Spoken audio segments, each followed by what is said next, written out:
hasta las 21 horas aquí. Eu não queria ver a disponibilidade dos companheiros que estão na mesa para responder algumas perguntas, pode ser? Então, assim, companheiras e companheiros, amigos, presentes, eu diria que isto foi muito enriquecedor. Três ópticas que se colocaram aqui com determinada problemática muito complexa, muitas delas, também as práticas reales mais aproximadas à nossa atividade, como planteou o companheiro Lucas agora, ou seja, aproximando-se a partir de uma realidade imediata dentro disso que se planteou aqui, dentro de um sistema econômico totalmente perverso, sanguinário, genocida. Estamos dentro de uma caixinha, de um Big Brother, eu que sei que estamos aí, que nos estão controlando. Então eu penso que devem haver perguntas aí, deve haver perguntas ou de alguma coisa que não compreenderam, ou alguma coisa que quizá por aí ficou. E bom, então estão abertas as perguntas e a disponibilidade dos companheiros a responder as perguntas.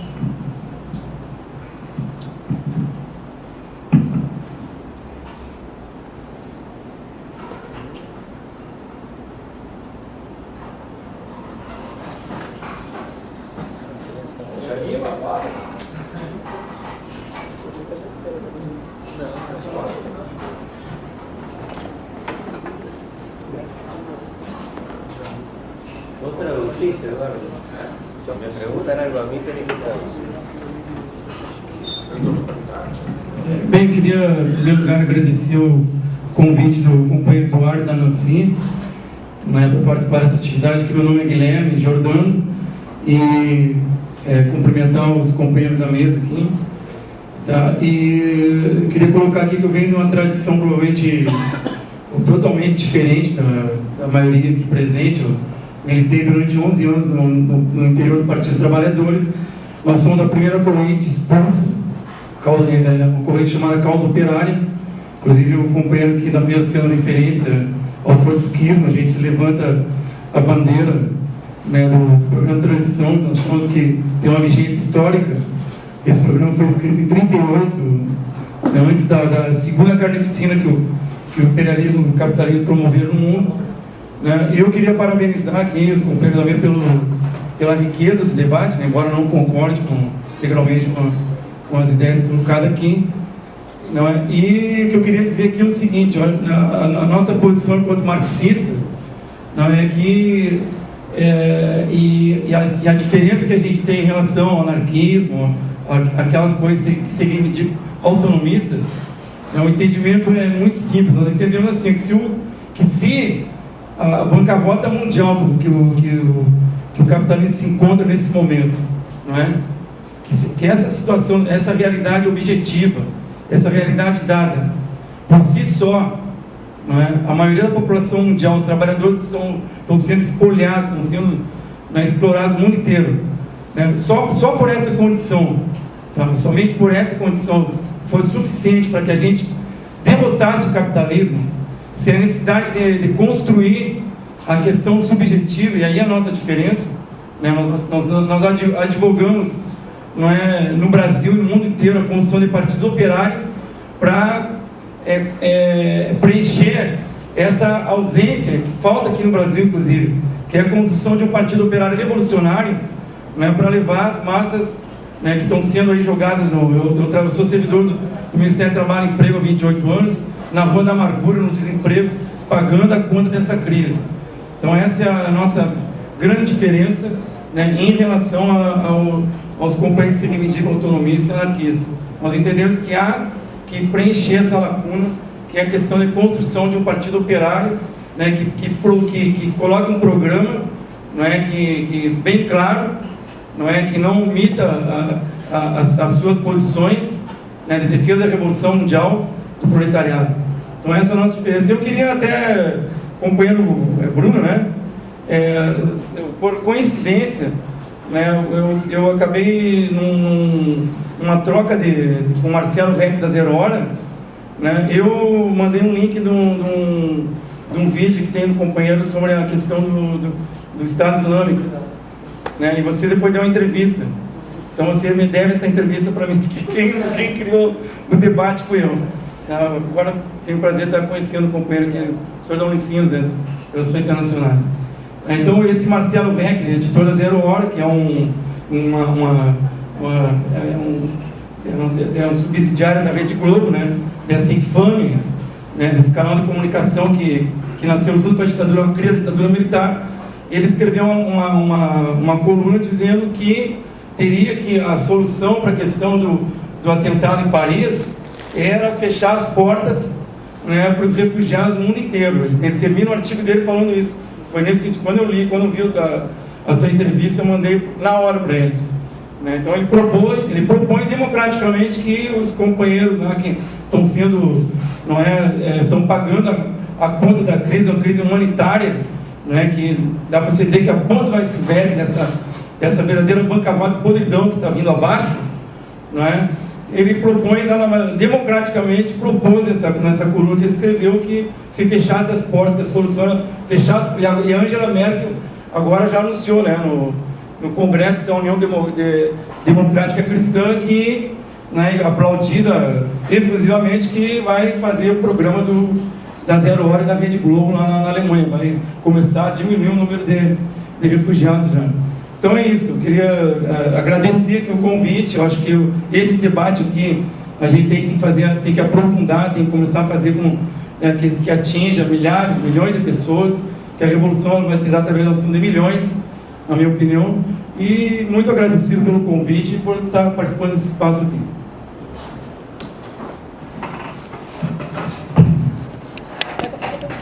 Só posso falar no final? É que eles vão gravar.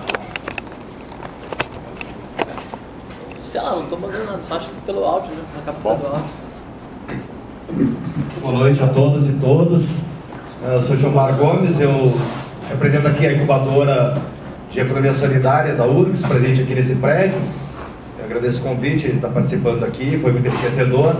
O debate tem uma pergunta bem objetiva a todos, mas especialmente ao Bruno, diante do quadro desolador que ele apresenta para a gente. Eu sei que tu não pode te furtar de mostrar o que tu conhece, mas realmente estamos num momento difícil de pensar perspectivas, né? Então veja que a experiência que a gente tem, economia solidária, diversas iniciativas, desde o território, iniciativas locais, arranjos produtivos, redes, nos parece um caminho, mas diante dessa conjuntura, diante desse sistema que a gente às vezes só consegue percebê-lo muito superficialmente, já que ele também não se mostra, eu perguntaria, né, Bruno, como é que tu pensa, o que tu imagina que as iniciativas que se criam hoje, de alguma forma possam ter algum efeito para fazer avançar uma luta em direção a uma conquista de um espaço de autonomia que nós estamos longe de conquistar? Eu não tenho nenhuma ilusão com chegar ao Estado, não tenho essa ilusão, né? Discordo de ti, assim, apenas queria deixar claro que, no meu modo de ver, pelo menos o que se fez ontem, ou de ontem, para mim, é a luta pela democracia mínima, burguesa que está aí. Não quero que retroceda, embora não estivesse necessariamente defendendo ninguém na manifestação. E acho que tem que punir quem tem que punir, os limites estão dados, porque é assim esse governo, do qual eu ajudei a formar o partido, copula com a direita pior que tem aí, se é que não tem direita melhor, mas de uma forma escandalosa, e esse é o preço que tem que se pagar. Mas eu pergunto, há espaço de autonomia, há espaço de conquista de soberania diante desse quadro que tu colocas? E aí estendo aos demais o que pensam sobre isso. Obrigado. A gente faz um bloco? Podemos fazer um bloco aqui. Porque tem mais o Vicente com o Peroninha. São 3 agora. É agora, Dom?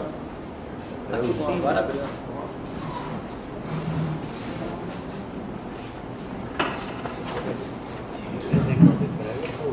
É, Já sabia.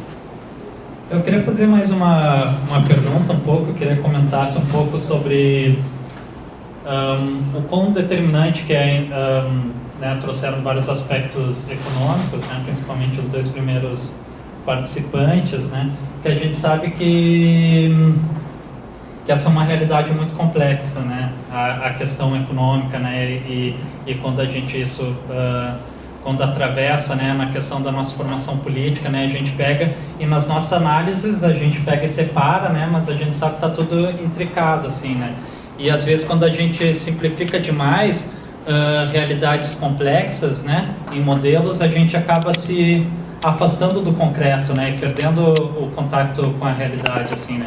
Então, eu parto, né, eu não sou economista também, né, eu estudei antropologia, né, então a gente vê muita questão da economia, né, como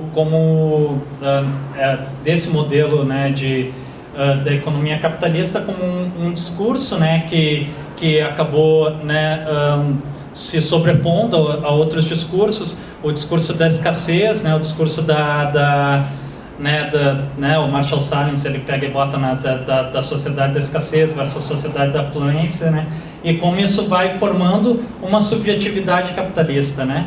E nisso dialoga muito o processo curdo, né? Que a gente está vendo agora, né? Que eles pegam e propõem, né? Através da democracia direta, nas bases, nas aldeias, nos bairros, né? Nos grupos nômades, né? Federalizando as regiões, né, uma superação então do modelo de Estado-nação, né, que eles encaram como uma relação completamente simbiótica com o capitalismo, né, contemporâneo, e com enfim, né, que eles veem isso como e que geraria então, né, através disso da radicalização da democracia direta, uma nova forma de se pensar a economia, né, como a ciência, né, da administração de recursos, né, e assim, né. E eles têm uma proposta, né, e daí, né, imagino que seja discutida, né, eu esqueci o nome, mas acho que é a Confederação das Comunidades Democráticas, uma coisa assim, né, que seria a noção global, seria uma organização global, né, que estaria se sobrepondo, se contrapondo à ONU, né, no sentido da ONU ser a Confederação dos Estados-nação, né, e o Banco Mundial e todos esses grandes organismos nacionais, né, fazendo uma outra, né, federação, né, organizada, né, com base territorial, assim, que tivesse discutindo a questão de uma relação, né, enfim, horizontal entre os povos, né, pautados na autonomia, assim. Então, queria, né, que né, comentasse um pouco sobre essa proposta, sobre essas possibilidades, né, de relações, né, horizontais, assim, com outras comunidades, e até que ponto, né, seria então determinante né, toda essa questão que vocês trazem, né, questão dos juros, questão do Banco Mundial, né, e toda essa questão, né, na formação do ideológico mesmo, né, da esfera ideológica, né, porque até interessante, né, que, né, falando sobre, né, a questão da rede de comunidades autogestionárias, né, que o processo curdo ele bota muito que a autogestão real, né, ela só se dá também com uma defesa, com uma luta armada, né, que as duas coisas, né, caminham juntas, assim, né, que não tem como ter território liberado economicamente se não tiver um território liberado militarmente, né, com força, né, mas, então queria dar, né, um comentário livre aí, aqui. Eu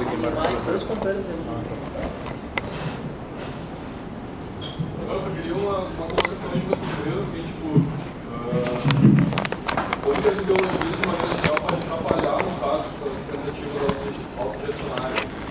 Tipo, no caso, a gente pensa que isso tem que estar sempre em aberto nas possibilidades, no lembro do meio ali falando.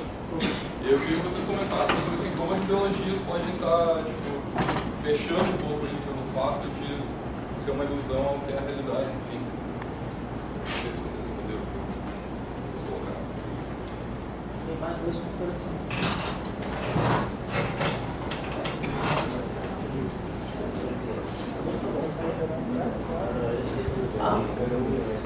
Alguém podia acender a luz.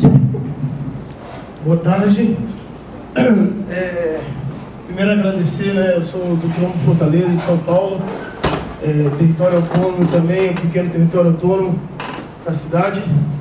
E agradecer a possibilidade de estar participando, ao Eduardo, Fernando, todos os companheiros também. E assim, eu queria comentar sobre a gente lá no Quilombo, a gente foi presenteado pela presença de um dos membros do movimento M15 de 2011 na Espanha, né? Que eles fizeram aquele movimento Ocupa, né? E eles foram ocupando e tal. E já juntando, né, alinhando forças com alguns territórios autônomos do País Basco, né? Eles montaram algumas maneiras de economia sustentáveis e tal, e montaram uma moeda chamada Ecomonera. Não sei se vocês têm conhecimento desse. E assim, deu muito certo com plantações, com produção de produtos, tal, bancos de hora. Então eles têm, por exemplo, a hora do médico, por exemplo, da moça que limpa e pá, e assim por diante e tal. E eles fazem esse banco de hora tal, e está dando muito certo para eles. O que acontece?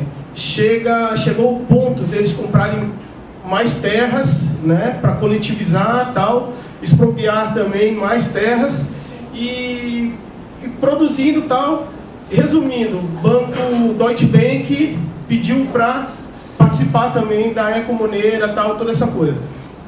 Então, o que eu queria dizer com tudo isso é que, obviamente, que aquela pergunta que todo mundo tem, né, como chegar à autogestão, né?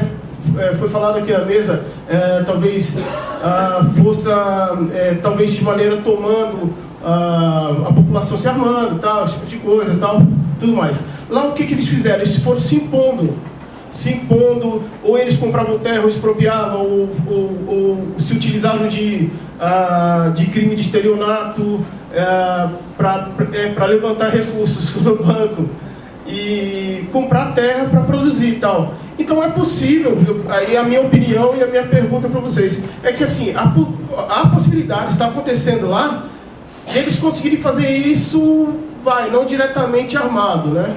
Então eles estão conseguindo e vai atraindo outras pessoas, o Deutsche Bank querendo entrar na moeda e tal. Aí só para informar, né, o que eles fizeram? Por exemplo, se você quer comprar um produto deles, que é produzido lá, ou você quer vender para eles, para o território autônomo, eles colocam assim, olha, 10% da movimentação financeira precisa ser na nossa moeda, na Ecomonera.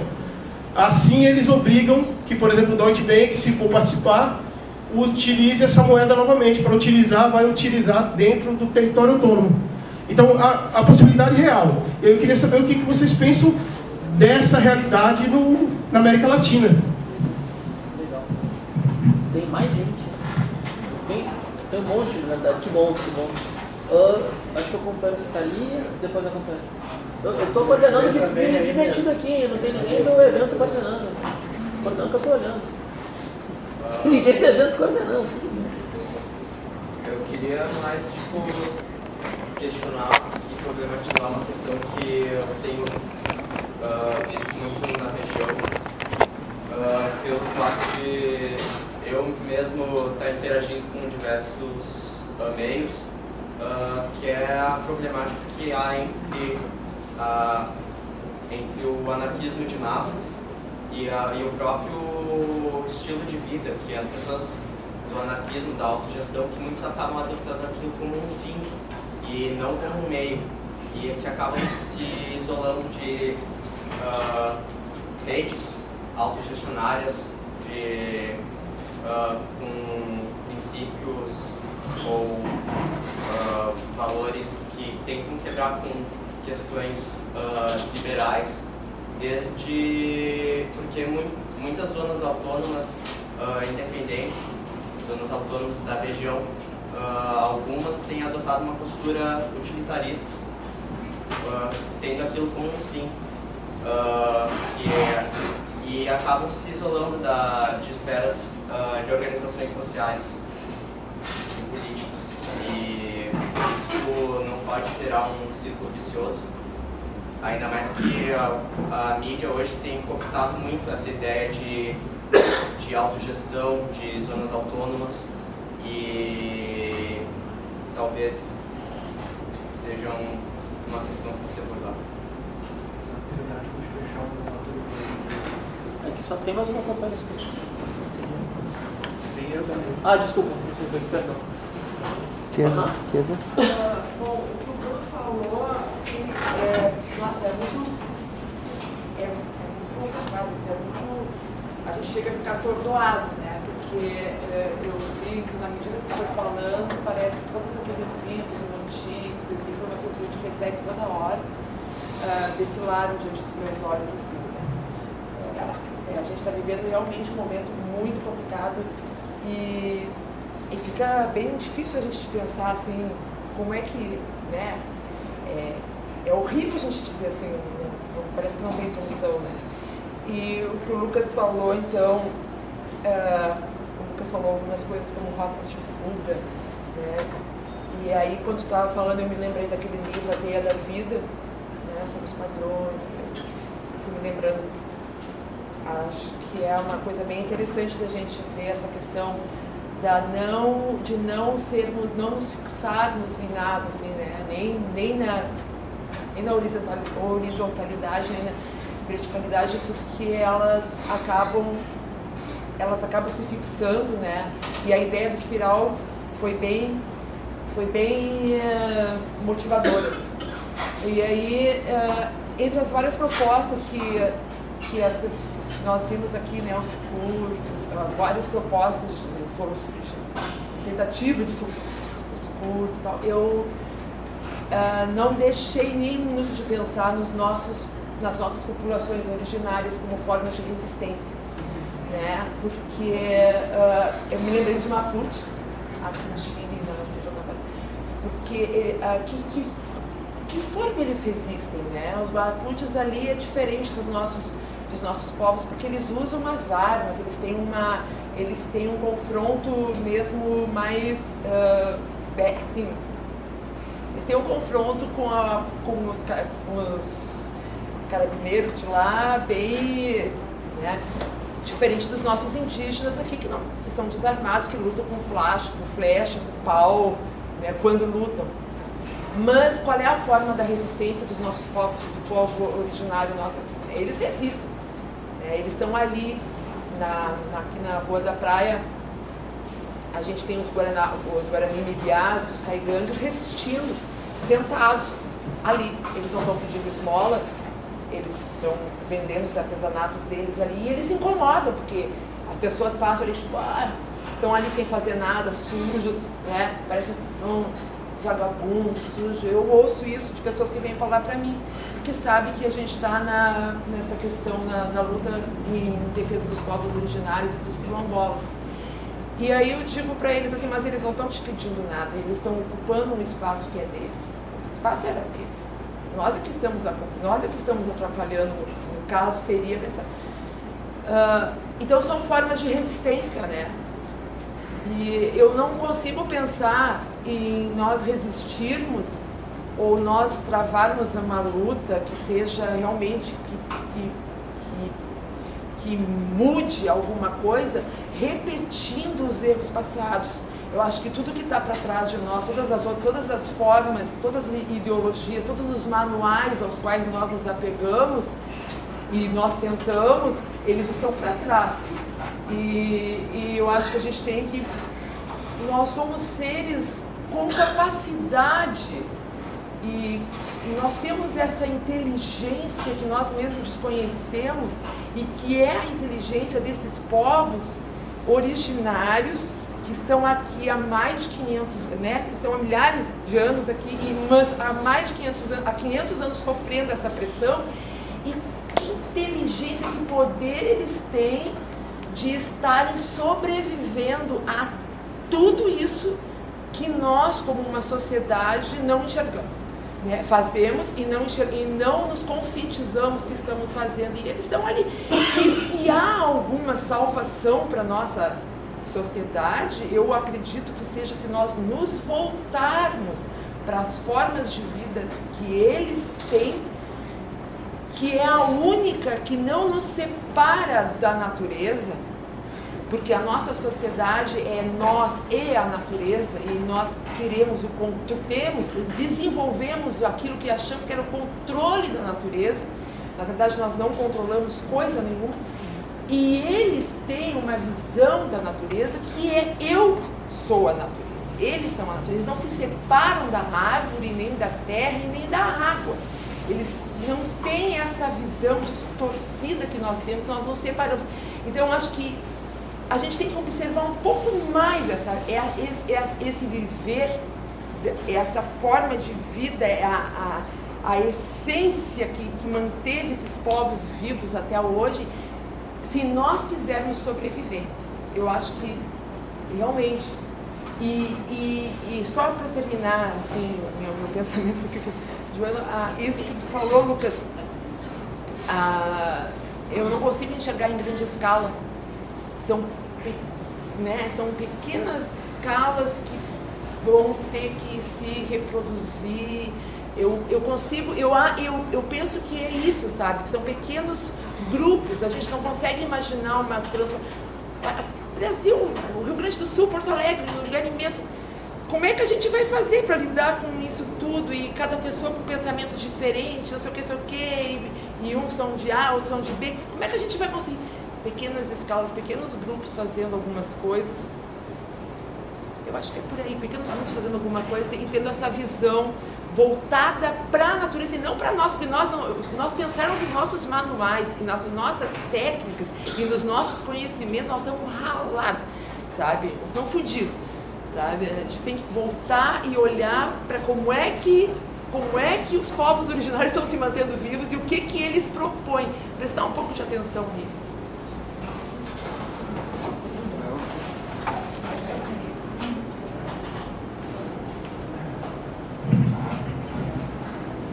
Eu talvez como economista eu seja um bom arquiteto e talvez eu vou falar seja um pouco ingênuo porque eu não tenho muita vivência da prática de estudar a ciência econômica e tal, mas eu tenho um pouco da prática de estudar a filosofia da economia política, um pouco de algumas coisas mais, e eu estava pensando o seguinte, o Marx, no Capital 1, no livro 1 do Capital, volume 1, lá ele ensinou sobre a mercadoria, né? Como é que a gente faz, como é que a gente produz uma mercadoria. Né?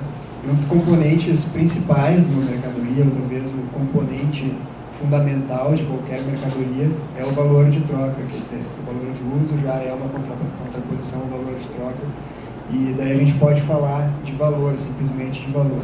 Né? Eu participo da edição de uma revista chamada Sinal de Menos, junto com companheiros do Brasil inteiro. A gente nunca se encontrou fisicamente, mas a gente acabou criando uma revista juntos a partir de um grupo de estudos que a gente tem desde 2006 e que hoje tinha desde 2006 e que hoje não existe mais. E a gente começou a estudar algumas coisas justamente de entender, bom, se a gente produz coisas, se a gente acha que está produzindo coisas que são anticapitalistas, que são de resistência, essas coisas todas são capturáveis, é porque a gente está errando em algum lugar, porque a gente não está fazendo alguma coisa que não seja capturada. Quer dizer, aonde que está o segredo da coisa? Onde que está o segredo de não transformar o que a gente faz em mercadoria? E daí a gente começou a procurar outras coisas, encontrando um grupo alemão, um alemão maluco, raivoso, chamado Crisis, que falavam, bom, a gente tem que destruir o valor, Como é que a gente faz para, quando trabalha, quando a gente modifica a matéria, quando a gente faz, começa a organizar a casa, no sentido grego da economia lá e tal, para não produzir valor. Então, acho que isso, olhando com esses olhos, por exemplo, uma perspectiva que o Bruno coloca, eu me sinto bastante ingênuo, porque isso é uma coisa completamente ideológica, não é ideológica, é idealista. É uma coisa idealista no sentido que nem parece materialista, mas eu acho que isso parece uma coisa fundamental para a gente conseguir entender como é que reproduz essa diversidade que não seja capturável.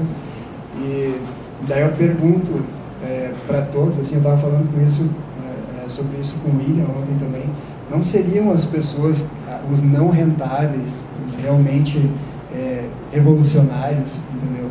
E daí eu não estou falando de indígenas, nem de pessoas que ainda não chegaram a ter uma vida capitalista ou que tem uma cultura diferente da cultura capitalista, mas realmente as pessoas que estão dentro do capitalismo estão se ralando lá dentro, mas uma miríade de artistas que eu conheço que não são rentáveis, os caras não trabalham e conseguem tirar o dinheiro de algum lugar para pagar as contas básicas e tal. Isso não é uma coisa fundamental, entendeu?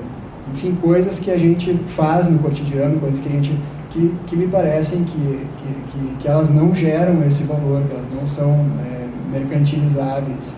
Mas isso é uma coisa bastante ingênua também, se a gente começar a pensar numa escala de resistência, isso parece já não funcionar mais, entendeu? Então, qual é que é o rumo que a gente deveria tomar numa economia de resistência para a gente não dar uma sobrevida para o capitalismo, descomprimindo as relações? Quer dizer, não é quanto pior ou melhor dentro do capitalismo, porque a gente vai gerar crise e vai conseguir superar ele mais rápido. Não é isso também, entendeu?